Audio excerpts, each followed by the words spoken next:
ಎಲ್ಲ ವಿದ್ಯಾರ್ಥಿಗಳಿಗೂ ಹಾಗೂ ಪೋಷಕರಿಗೂ welcome to my channel. Karnataka ಪರೀಕ್ಷಾ ಪ್ರಾಧಿಕಾರ ಇವತ್ತು ಕೆಲವು ನೋಟಿಫಿಕೇಷನ್ಸ್ಗಳನ್ನ ರಿಲೀಸ್ ಮಾಡಿದೆ. ಅದರಲ್ಲಿ ಫಸ್ಟ್ ಒನ್ ವಿದ್ಯಾರ್ಥಿಗಳಿಗೆ ಹಾಗೂ ಪೋಷಕರಿಗೆ, ಸೆಕೆಂಡ್ ಒನ್ PU ಕಾಲೇಜಿನ ಪ್ರಿನ್ಸಿಪಲ್ಸ್ಗಳಿಗೆ ಕೆಲವು ಇನ್ಸ್ಟ್ರಕ್ಷನ್ಸ್ಗಳನ್ನ KA ಕೊಟ್ಟಿದೆ. ಸೊ ವಿದ್ಯಾರ್ಥಿಗಳಿಗೆ ಹಾಗೂ ಪೋಷಕರ ಗಮನಕ್ಕೆ KA ಒಂದು ನೋಟಿಫಿಕೇಷನ್ ರಿಲೀಸ್ ಮಾಡಿದೆ. ಆ ನೋಟಿಫಿಕೇಷನ್ನ ಫಸ್ಟ್ ಹೇಳ್ತೀನಿ, ಆಮೇಲೆ ಪ್ರಿನ್ಸಿಪಲ್ಸ್ಗಳಿಗೆ ಕೊಟ್ಟಿರೋ ಇನ್ಸ್ಟ್ರಕ್ಷನ್ಸ್ ಬಗ್ಗೆ ನೆಕ್ಸ್ಟ್ ಹೇಳ್ತೀನಿ. ಫಸ್ಟ್ ಇನ್ಸ್ಟ್ರಕ್ಷನ್, ಇದು ಇಂಪಾರ್ಟೆಂಟ್ ಇನ್ಸ್ಟ್ರಕ್ಷನ್ಸು. ಭಾಳಷ್ಟು ವಿದ್ಯಾರ್ಥಿಗಳು ಕೇಳ್ತಾ ಇದ್ದೀರಾ. ಕ್ಲಾಸ್ ಕೋಡ್ A ಅಂತ ನೀವು ಅಪ್ಲೈ ಮಾಡಿದ್ದೀರಾ. ಅದರಲ್ಲಿ ಫಸ್ಟ್ ಸ್ಟ್ಯಾಂಡರ್ಡಿಂದ 10th ಸ್ಟ್ಯಾಂಡರ್ಡ್ವರೆಗೂ ನೀವು ಕರ್ನಾಟಕದಲ್ಲಿ ಓದಿದ್ದೀರಾ. ಕನ್ನಡ ಮೀಡಿಯಂ ಅಪ್ಲೈ ಮಾಡಿಲ್ಲ, ರೋಲ್ ಕೋಟಾ ಅಪ್ಲೈ ಮಾಡಿಲ್ಲ, ಧಾರ್ಮಿಕ ಮತ್ತು ಭಾಷಾ ಅಲ್ಪಸಂಖ್ಯಾತ ಮೀಸಲಾತಿ ಅಪ್ಲೈ ಮಾಡಿಲ್ಲ, ರಿಲಿಜಿಯಸ್ ಆ್ಯಂಡ್ ಮೈನಾರಿಟಿ ಅಪ್ಲೈ ಮಾಡಿಲ್ಲ, ಹಾಗೂ ಸ್ಯಾಟ್ಸ್ನಲ್ಲಿ 7 ವರ್ಷ ಪರಿಶೀಲನೆ ಆಗಿದ್ದಾರೆ. ಫಸ್ಟ್ ಸ್ಟ್ಯಾಂಡರ್ಡಿಂದ 12th ಸ್ಟ್ಯಾಂಡರ್ಡ್ವರೆಗೂ ಪರಿಶೀಲನೆ ಆಗಲೇಬೇಕು ಅಂತ ನೆಸಿಟಿ ಇಲ್ಲ.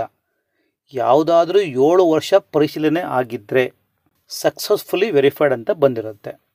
ಯಾರು ಸಕ್ಸಸ್ಫುಲಿ ವೆರಿಫೈಡ್ ಅಂತ ಬಂದಿರುತ್ತೋ ಅಂತಹ ವಿದ್ಯಾರ್ಥಿಗಳು ಎಲ್ಲಿಗೂ ಹೋಗಿ ನಿಮ್ಮ ಡಾಕ್ಯುಮೆಂಟ್ಸ್ಗಳನ್ನ ವೆರಿಫಿಕೇಷನ್ ಮಾಡಿಸ್ಕೊಳ್ಳೋ ಆಗಿಲ್ಲ. ಅಂದರೆ ನೀವು ಅಪ್ಲಿಕೇಶನ್ ಹಾಕಿರೋದು ಸಕ್ಸಸ್ಫುಲಿ ಅಪ್ಲೈ ಆಗಿದೆ ಅಂತ ಅರ್ಥ.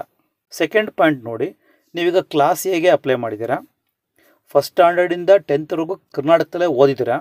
Kannada medium or rural or linguistic and minority ಇದಕ್ಕೆ ನೀವು ಕ್ಲೈಮ್ ಮಾಡಿದ್ದೀರಾ ಅಂದರೆ claimed verified or claimed not verified or not claimed ಅಂತ ಬರ್ತಾ ಇದ್ದರೆ ಸಕ್ಸಸ್ಫುಲಿ ವೆರಿಫೈಡ್ ಅಂತ ಬಂದಿರಲ್ಲ. ಅಂತಹ ವಿದ್ಯಾರ್ಥಿಗಳು ಏನು ಮಾಡಬೇಕು ಅಂದರೆ, ಸಪೋಸ್ ನೀವೀಗ ರೂರಲ್ಗೆ ಕ್ಲೈಮ್ ಮಾಡಿದ್ದೀರಾ, ಡಾಕ್ಯುಮೆಂಟ್ಸ್ ಕರೆಕ್ಟಾಗಿದೆ, ಬಟ್ ಅಲ್ಲಿ ಸಕ್ಸಸ್ಫುಲಿ ಕ್ಲೈಮ್ ಅಂತ ಬರ್ತಾ ಇಲ್ಲ, ನಾಟ್ ಸಕ್ಸಸ್ಫುಲಿ ವೆರಿಫೈಡ್ ಅಂತ ಬರ್ತಾ ಇಲ್ಲ. ಆಗ ನೀವು ಏನು ಮಾಡಬೇಕು ಅಂದರೆ, ಕನ್ನಡ ಮೀಡಿಯಮ್ ಆಗಲಿ, ರೋಲ್ ಕೋಟಾ ಆಗಲಿ, ಲಿಂಗಾಸ್ಟಿಕ್ ಆ್ಯಂಡ್ ಮೈನಾರಿಟಿ ಆಗಲಿ, ಅಂತಹ ವಿದ್ಯಾರ್ಥಿಗಳು ನೀವು ಸೆಕೆಂಡ್ PUC ಓದಿರೋ ಕಾಲೇಜ್ಗೆ ಅಥವಾ ಓದ್ತಾ ಇರೋ ಕಾಲೇಜ್ಗೆ, ಇಲ್ಲಿ ಕರೆಕ್ಟಾಗಿ ಅರ್ಥ ಮಾಡ್ಕೊಳ್ಳಿ. ಮತ್ತು ಇನ್ನೊಂದು ಕ್ವಶನ್ ಕೇಳ್ತೀರಾ, ಸರ್ ರಿಪೀಟರ್ಸಲ್ಲಿ ಹೋಗ್ಬೇಕು ಅಂತ. ರಿಪೀಟರ್ಸ್ಗೂ ಅಷ್ಟೇ, ಸೆಕೆಂಡ್ PUC ವ್ಯಾಸಂಗ ಮಾಡುತ್ತಿರುವ ಅಂದರೆ ಈಗ ಸೆಕೆಂಡ್ PUC ಬರೀತಿರೋ ವಿದ್ಯಾರ್ಥಿಗಳು ಮಾಡಿರುವ ಅಂದರೆ ಲಾಸ್ಟ್ ಇಯರ್ ಅಥವಾ ಬಿಫೋರ್ ಲಾಸ್ಟ್ ಇಯರ್ ನೀವು ಸೆಕೆಂಡ್ PUC ಓದಿದ್ದೀರಾ, ಆ ಕಾಲೇಜ್ಗಳಿಗೆ ಹೋಗಿ ನೀವು ಎಲ್ಲಿ ಸೆಕೆಂಡ್ PUC ಓದಿದ್ದೀರೋ ಆ ಕಾಲೇಜ್ಗೆ ಹೋಗಿ ನಿಮ್ಮ ಸಂಬಂಧಪಟ್ಟ ಪ್ರಿನ್ಸಿಪಲ್ಸ್ ಕೈಲಿ ವೆರಿಫೈ ಮಾಡಿಸ್ಕೊಳ್ಳಿ. ಅಲ್ಲಿಗೆ ಕ್ಲಿಯರ್. ಸಪೋಸ್ ಒಂದು ವೇಳೆ ನೀವು ಓದಿರೋ ಸೆಕೆಂಡ್ PUC ಕಾಲೇಜ್ಗಳು ತುಂಬ ದೂರ ಇದೆ ಅಂದರೆ, ನಿಮಗೆ ಯಾವುದು ಹತ್ರ ಇದೆಯೋ ಆ ಗೌರ್ಮೆಂಟ್ ಕಾಲೇಜ್ಗೆ ಹೋಗಿ ನೀವು ಬೇಕಾದರೆ ವೆರಿಫೈ ಮಾಡಿಸ್ಕೋಬಹುದು. ಯಾವುದೇ ಸರ್ಕಾರಿ PU ಕಾಲೇಜ್ಗೆ ಹೋಗಿ ನೀವು ವೆರಿಫೈ ಮಾಡಿಸ್ಕೋಬಹುದು. ಕ್ಲಿಯರ್? ಹಾಗಾದರೆ ವೆರಿಫೈ ಯಾರು ಮಾಡಿಸ್ಕೋಬೇಕು?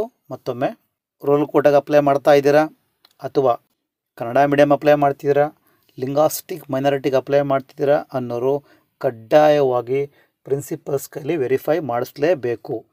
ವೆರಿಫೈ ಮಾಡಿಸ್ಕೊಳ್ಳೋದಕ್ಕೆ ನೀವು ಒರಿಜಿನಲ್ ಡಾಕ್ಯುಮೆಂಟ್ಸ್ ತೊಗೊಂಡೋಗ್ಬೇಕು, ಮೈನ್ ಥಿಂಗ್. ಜೊತೆಗೆ ಒಂದು ಸೆಟ್ ಜೆರಾಕ್ಸ್ ಸೆಟ್ಟನ್ನು ತೊಗೊಂಡೋಗ್ಬೇಕು.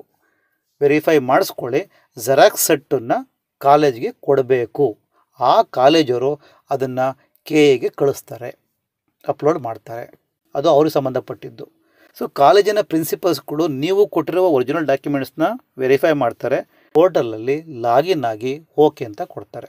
ಮನೆಗೆ ಬರ್ತೀರಾ, ಅಪ್ಲಿಕೇಶನ್ ಚೆಕ್ ಮಾಡ್ಕೊತೀರಾ, ಅಲ್ಲಿ ನೀವು ಅಪ್ಲೈ ಮಾಡಿರೋ ಈ ಕ್ಲೈಮ್ಡ್ ಇದೆಯಲ್ಲ, ಆ ಕ್ಲೈಮ್ಡ್ ಸಕ್ಸಸ್ಫುಲಿ ವೆರಿಫೈಡ್ ಅಂತ ಬಂದಿರುತ್ತೆ. ಆಗ ನೀವು ಅಪ್ಲಿಕೇಶನ್ ಫೈನಲ್ ಪ್ರಿಂಟೌಟ್ ತೊಗೊಳ್ಳಿ. ಆ ಫೈನಲ್ ಅಪ್ಲಿಕೇಶನ್ನು ನೆಕ್ಸ್ಟು ನಿಮಗೆ ಕೌನ್ಸಿಲಿಂಗಲ್ಲಿ ಸೀಟ್ ಸಿಕ್ಕು ಕಾಲೇಜ್ಗೆ ಅಡ್ಮಿಷನ್ ಆಗಬೇಕಾದ್ರೆ ಅಪ್ಲಿಕೇಶನ್ ಫಾರಮ್ ಬೇಕೇ ಬೇಕು. ಅದಕ್ಕೋಸ್ಕರ ಅದನ್ನು ಸೇಫಾಗಿ ಇಟ್ಕೊಳ್ಳಿ. ರೈಟ್. ಕ್ಲಾಸ್ ಕೋಡ್ A ಬಿಟ್ಟು ಬೇರೆ B, C, D, T, K ಯಾವುದು ಅಪ್ಲೈ ಮಾಡಿದ್ರೋ ಆ ವಿದ್ಯಾರ್ಥಿಗಳಿಗೆ KA ಪ್ರಾಧಿಕಾರ ಮುಂದೆ ಟೈಮಿಂಗ್ಸನ್ನು ಕೊಡುತ್ತೆ, ಡೇಟನ್ನು ಅನೌನ್ಸ್ ಮಾಡುತ್ತೆ. ಆ ಡೇಟಲ್ಲಿ ನೀವು ವೆರಿಫೈ ಮಾಡಿಸ್ಕೋಬೇಕಾಗುತ್ತೆ. ಅದೇ ರೀತಿ ಕ್ಲಾಸ್ ಕೋಡ್ EF, GHO ಅಥವಾ ಸ್ಪೆಷಲ್ ಕ್ಯಾಟಗರಿ ಸ್ಟೂಡೆಂಟ್ಸ್ಗೆ, ಎಕ್ಸ್ ಡಿಫೆನ್ಸ್ಗೆ ಈ ವಿದ್ಯಾರ್ಥಿಗಳು ಅಷ್ಟೇ ಒಂದು ಡೇಟನ್ನು ಅನೌನ್ಸ್ ಮಾಡುತ್ತೆ. ಆ ಅನೌನ್ಸ್ ಮಾಡಿದ ಡೇಟಲ್ಲಿ KA ಪರೀಕ್ಷಾ ಪ್ರಾಧಿಕಾರ ಬೆಂಗಳೂರು ಇಲ್ಲಿ ಖುದ್ದಾಗಿ ಹೋಗಿ ನೀವು ವೆರಿಫಿಕೇಷನ್ ಮಾಡಿಸ್ಕೋಬೇಕು. ನೆಕ್ಸ್ಟ್ ಪಾಯಿಂಟ್, ಕ್ಯಾಸ್ಟ್ ಹಾಗೆ ಇನ್ಕಮ್ ಸರ್ಟಿಫಿಕೇಟ್ ಡೀಟೇಲ್ಸ್ ಇರುತ್ತಲ್ಲ, ಅದನ್ನು ಕಂದಾಯ ಇಲಾಖೆಯಿಂದ KA ಫೆಜ್ ಮಾಡ್ಕೊಳುತ್ತೆ. ಹಾಗಾಗಿ ಅದನ್ನು ನೀವು ತೊಗೊಂಡೋಗಿ ಕಾಲೇಜಿಗೆ ಹೋಗಿ ಅಲ್ಲಿ ವೆರಿಫೈ ಮಾಡಿಸ್ಕೋಬೇಕಾಗಿಲ್ಲ. ಒಂದು ವೇಳೆ ನಿಮ್ಮ ಆರ್ ಡಿ ನಂಬರ್ಗೆ ವ್ಯಾಲಿಡಿಟಿ ಮುಗಿದುಬಿಟ್ಟಿದ್ರೆ ಹೊಸದಾಗಿ ಮಾಡಿಸ್ಕೋಬೇಕು. ಆರ್ ಡಿ ನಂಬರ್ನ ನೀವು ಎಂಟ್ರಿ ಮಾಡಬೇಕು. ಆರ್ ಡಿ ನಂಬರ್ ಕರೆಕ್ಟಾಗಿದೆ, ಅವಧಿ ಇದೆ, ಇನ್ನು ವ್ಯಾಲಿಡಿಟಿ ಇದೆ ಅಂದರೆ ಡಾಕ್ಯುಮೆಂಟ್ ವೆರಿಫಿಕೇಷನ್ಗೆ ಎಲ್ಲೂ ಹೋಗೋ ಹಾಗಿಲ್ಲ. ಅದನ್ನು ಕಂದಾಯ ಇಲಾಖೆಯಿಂದ KA ಡೈರೆಕ್ಟಾಗಿ ವೆರಿಫೈ ಮಾಡ್ಕೊಳುತ್ತೆ. ಮತ್ತೊಂದು ಇಂಪಾರ್ಟೆಂಟ್ ಇನ್ಫಾರ್ಮೇಷನ್ಸ್ ಇದೆ. ಇದು ವಿದ್ಯಾರ್ಥಿಗಳು ಹಾಗೂ ಪೋಷಕರ ಗಮನಕ್ಕೆ. ವಿದ್ಯಾರ್ಥಿಗಳು ಹಾಗೂ ಪೋಷಕರು ಸಲ್ಲಿಸುವ ಮೂಲ ದಾಖಲೆಗಳನ್ನು ಪರಿಶೀಲಿಸಿ ಪ್ರಾಂಶುಪಾಲರು ಲಾಗಿನ್ನಲ್ಲಿ ದಾಖಲೆ ಸರಿ ಇದ್ದರೆ ಓಕೆ ಅಂತ ಮಾಡ್ತಾರೆ. ಯಾವುದೇ ವಿದ್ಯಾರ್ಥಿ ದಾಖಲೆಗಳನ್ನು ನಕಲು ಮಾಡಿದ್ದಲ್ಲಿ, ಅಂದರೆ ಒಂದು ವೇಳೆ ನೀವು ಫೋರ್ಜರಿ ಮಾಡಿದರೆ ಅಥವಾ ಫೇಕ್ ಡಾಕ್ಯುಮೆಂಟ್ಸ್ಗಳನ್ನ ಕೊಟ್ಟಿದ್ರೆ, ತಪ್ಪು ಮಾಹಿತಿ ನೀಡಿದರೆ ಅದಕ್ಕೆ ವಿದ್ಯಾರ್ಥಿ ಹಾಗೂ ಪೋಷಕರೇ ಹೊಣೆ ಆಗ್ತಾರೆ ಹೊರತು ನಿಮ್ಮ ಕಾಲೇಜಿನ ಪ್ರಿನ್ಸಿಪಲ್ಸ್ಗಳು ಹೊಣೆ ಆಗೋದಿಲ್ಲ. ಪ್ರಿನ್ಸಿಪಲ್ಸ್ ಇದಕ್ಕೆ ಯಾವುದೇ ರೀತಿ ಜವಾಬ್ದಾರಿ ಇರಲ್ಲ. ಯಾಕೆಂದರೆ ಡಾಕ್ಯುಮೆಂಟ್ಸ್ ನೀವು ತಂದು ಕೊಟ್ಟಿದ್ದೀರಾ, ಅದು ಪ್ರಿನ್ಸಿಪಲ್ ಅದನ್ನು ನೋಡಿ ಚೆಕ್ ಮಾಡಿ ಓಕೆ ಅಂತ ಸಬ್ಮಿಟ್ ಮಾಡಿರ್ತಾರೆ. ಏನಾದರೂ ಇದು ನೀವು ಕೊಟ್ಟಿರೋ ಡಾಕ್ಯುಮೆಂಟ್ಸು ಮಿಸ್ಟೇಕ್ ಅಂತ ಅನಿಸಿದ್ರೆ ಆಗ KA ಪರೀಕ್ಷಾ ಪ್ರಾಧಿಕಾರ ನಿಮ್ಮನ್ನು ಈ ಕೌನ್ಸಿಲಿಂಗಿಂದ ಈ ವರ್ಷದ ಮಟ್ಟಿಗೆ ಹೊರ ಹಾಕುತ್ತೆ. So this is the very important information about verification.